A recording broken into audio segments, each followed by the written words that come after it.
नमस्कार मंडळी, मी अपेक्षा, मराठी कॉन्टेंट क्रिएटर. तर हा आहे पार्ट 2 गावाकडचं आमचं रुटीन वगैरे. आणि ह्या वेळेस ना आम्ही इतकं जास्त फिरत होतो गावाला की सिटीमध्ये गेल्याच्या नंतर ना फेस पूर्ण टॅनिंग झाला होता आणि जवळजवळ 15 दिवस ना टॅनिंग काही निघत नव्हतं. उन्हाळ्याचे दिवस असल्यामुळे ना इतकं ऊन लागत होतं ना, तरी पण ना फिरणं काही आम्ही सोडलं नाही. आता आम्ही गेलो होतो आमच्या मामाच्या घरी, कारण पण तसं खासच होतं. मामाच्या इथे सुद्धा यात्रा होती आणि खूप छान सात्विक जेवण इथे सुद्धा होतं. म्हणजे आम्ही गावी गेल्यापासून ना कंटिन्यू ना आम्ही बाहेरच जेवण करत होतो. म्हणजे सप्ताह चालू होता आणि सकाळ संध्याकाळ जेवण असायचं. आणि मामाच्या इथे गेल्याच्या नंतर पण सेम जेवण बाहेरच होतं. आणि सप्ताह चालू असल्यामुळे तिथेही छान असं सात्विक जेवण होतं. मंदिरात गेलो, दर्शन वगैरे घेतलं आणि त्याच्यानंतर पुन्हा घरी आलो.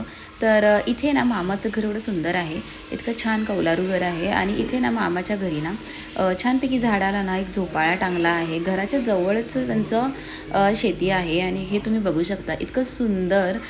रियांश विवान आणि हे म्हणजे ह्या दोघांना मी चंगू नाव पाडलं होतं. तुझं माझं जमेना तुझ्यासून करमेना, असं ह्या दोघांचं कंटिन्यू चालू असायचं. आणि छानपैकी ना हे इथे झुलत होते, पण त्यांना काही तिघांनाच जमलं नाही.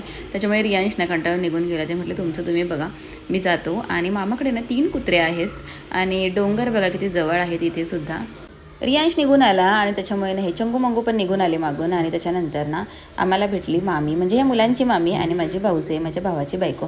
तर हे बघू शकता तुम्ही ना इतके सुंदर त्याच्याकडे पप्पी होते आणि ते ना आमच्यावर लिटरली भुकत होते. तर त्यांची ओळख नसल्यामुळे ना ते बघा कंटिन्यू आमच्यावर भुकत होते. आम्ही थोड्या वेळासाठी घाबरलो होतो, पण नंतर ना ते ओळख झाल्याच्या नंतर एकदम छान रुटीन बसलं. आणि त्याच्यानंतर सगळी तिथे खूप जास्त मजा केली आम्ही. लॉंग आणि शॉर्ट व्लॉग दोन्ही मी माझ्या चॅनलवर अपलोड केले आहे मामाच्या घरचे. आणि अजूनही खूप छान छान व्लॉग आहे, तुम्ही शॉर्ट्स नक्की चेक करा, तुम्हाला खूप जास्त आवडतील गावाकडचे. आणि त्याच्यानंतर ना आमची यात्रा होती रांजणीची.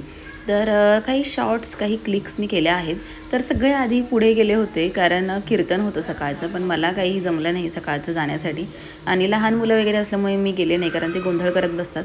मग ज्या वेळेस ना कीर्तन वगैरे झालं तर त्यावेळेस म्हटलं चला आपण जाऊया. आणि त्यानंतर ना मुलांना घेऊन आम्ही निघालो थेट मंदिराकडे. तर मंदिर ना 5 मिनिटाच्या अंतरावर आहे. तर रस्ता तुम्ही बघू शकता, हिरवगार शेती. ऊन खूप जास्त होतं, पण ठीक आहे, 5 ते 10 मिनिटात आम्ही पोहोचलो. वॉकिंग डिस्टन्सवरच आहे. छान ना शेतामधून असं जायचं आणि एकदम सुंदर वाटत होतं गावच्या वातावरणामध्ये. वळणाच्या रस्त्यांमधून ना वॉकिंग डिस्टन्सवरच मंदिर आहे आणि चालत गेल्याचा ना एक वेगळाच आनंद. गावाकडे जी मजा आहे ना ती कुठेच नाही आहे. आणि गावाकडे गेल्याच्या नंतर ना खरंच एक वेगळ्याच प्रकारची ना शांती मिळते. तुम्ही बघू शकता आजूबाजूचं वातावरण किती सुंदर आहे.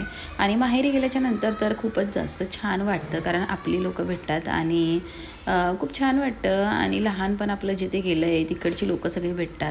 आणि म्हणजे आपण जे लहानपण अनुभवलं आहे खऱ्या दृष्टीने, तर ते लहानपण ना मी माझ्या मुलांना देण्याचा सुद्धा प्रयत्न करते. आणि ते सुद्धा खूप जास्त एन्जॉय करतात मामाच्या घरी. आणि खरंच म्हणजे तिकडचं वातावरण, त्याच्यानंतर तिकडची लोकं, हे खरंच एकदम छान आहे सगळं. आणि तुम्ही हे बघू शकता आता यात्रेचं ना खूप छान असं लोकं जमली होती. आणि कीर्तन चालूच होतं. मी गेले तर मला अर्ध्या तासासाठी कीर्तन ऐकायला भेटलं.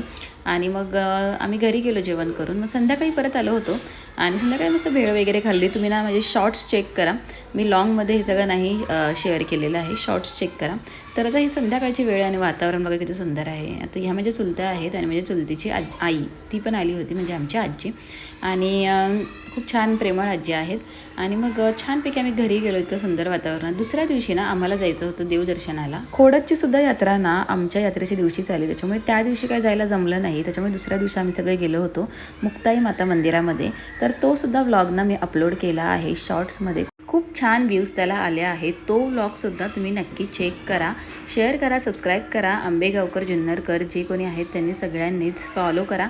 अजून छान छान व्लॉग्स येणार आहेत. आता गावी जाण्याची ना काही कारणं असतात, ते म्हणजे ना देवदर्शन, यात्रा, हेच सगळं असतं. किंवा लग्न वगैरे ह्या सगळ्या गोष्टी ना आता सध्या तरी नाही आहेत. त्याच्यामुळे यात्रा, देवदर्शन हेच सध्या चालू आहे. तर आम्ही आता पुन्हा निघालो आहोत देवदर्शनाला. आणि आता माझे मिस्टरसुद्धा मला घ्यायला आले होते, पण ते 1 दिवस स्टे केला होता त्यांनी आणि दुसऱ्या दिवशी आम्हाला निघायचं होतं. तर त्याआधी ना आम्ही पुन्हा गेलो होतो देवदर्शनाला. आणि आजूबाजूचं वातावरण, तर जे आजूबाजूचा परिसर आहे ना तिथे आम्ही सगळीकडे गेलो, म्हणजे खोडदला, त्याच्यानंतर वळतीला आणि नागापूरला. आणि अशी बरेच ठिकाणी आम्ही गेलो होतो. तर खरंच म्हणजे तिकडचं जे क्लायमेट होतं ना, म्हणजे बघण्यासारखं होतं. लिटरली तुम्ही बघू शकता ही जी नदी आहे, ही तर आमची मीना नदीच आहे. तर तुम्हाला मी पुढे दाखवणार आहे, तुम्ही बघा इतकं सुंदर तिथे क्लायमेट होतं. तर ब्लॉग शेवटपर्यंत बघा. वाकोबा मंदिरवर ना एक छोटा ब्लॉग केला होता मी, तो सगळ्यांना इतका आवडला, खूप जास्त व्हायरल गेला तो. तर सगळ्यांचं असं म्हणणं आहे की आपलं नरसिंह मंदिरावर सुद्धा ब्लॉग बनवतो. यात्रा लवकरच आहे नरसिंह मंदिराची. नरसिंह मंदिरावर सुद्धा ब्लॉग येणार आहे. तर ज्यावेळेस यात्रा असेल त्यावेळेस मी हा ब्लॉग नक्की बनवेल.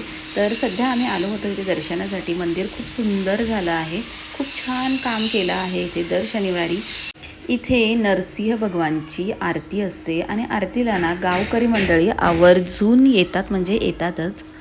नरसिंह मंदिराचं दर्शन घेऊन ना आम्ही निघालो पुढे वाकोबाला. तर वाकोबाच्या इथे बघू शकता आत्ताच यात्रा झाली आहे, त्याच्यामुळे ना मंडप वगैरे तसाच आहे.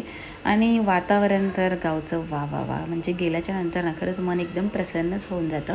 आणि त्याच्यानंतर ना पुढे आम्ही गेलो होतो, कुड्यामध्ये जवळच आहे. तर बघू शकता पाणी किती भारी वाटतं आहे. लिटरली हे पाणी ब्ल्यू होतं आणि हे मेंढ्या वगैरे ज्या आहेत ना तिथे पाणी पित होत्या. तर येताना आम्ही असं ठरवलं होतं की आम्ही ते जाणार आहे भिजण्यासाठी. तर आम्ही गेलोसुद्धा होतो. तर त्याचासुद्धा शॉर्ट्स मी ना अपलोड केला आहे, तुम्ही नक्की चेक करा. लॉंगमध्ये पण तुम्हाला तो बघायला मिळेल. आणि ना पुढे तुम्ही व्लॉग शेवटपर्यंत बघा. खरंच म्हणजे इतकं सुंदर वातावरण होतं आणि ना इतकं निखळ पाणी होतं ना.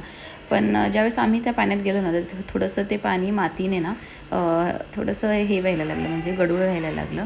तर खरंच म्हणजे इतकं सुंदर निर्मळ पाणी होतं ना की ते पाण्यात जावंसं पण वाटत नव्हतं. पण म्हटलं चला जाऊया, थोडंसं एन्जॉयमेंट करायलाच पाहिजे. गावाला गेल्याच्या नंतर मुलांनासुद्धा समजलं पाहिजे की नदीमध्ये पोहायचं कसं, नदीमध्ये दगड कसा फेकायचा. तर इथे ना मामाने ना विवानला आणि रियांशला दोघांना शिकवलं की जो दगड आपण टाकतो ना तो 3-4 वेळा टप्पा टाकत कसा पुढे जातो ते. यात्रा वगैरे सगळं झाल्याच्या नंतर ना वेळ आली होती ती म्हणजे ना तमाशाची. तर खूप वर्षांनी तमाशा होता आमच्या गावामध्ये आणि आम्ही सगळे चाललो होतो, सगळे म्हणजे सगळे आमच्या आजूबाजूचे. आणि खूप मजा आली. वेळ होती रात्रीची 11ची आणि 11 वाजता आम्ही निघालो आणि मला वाटतं 12:30 का 1 वाजता मी रिटर्न आलो. खरंच खूप छान होता तमाशा आणि कलाकारांच्या कलेला खरंच दाद आवर्जून द्यायला पाहिजे. ब्लॉग कसा वाटला कमेंट करून नक्की सांगा.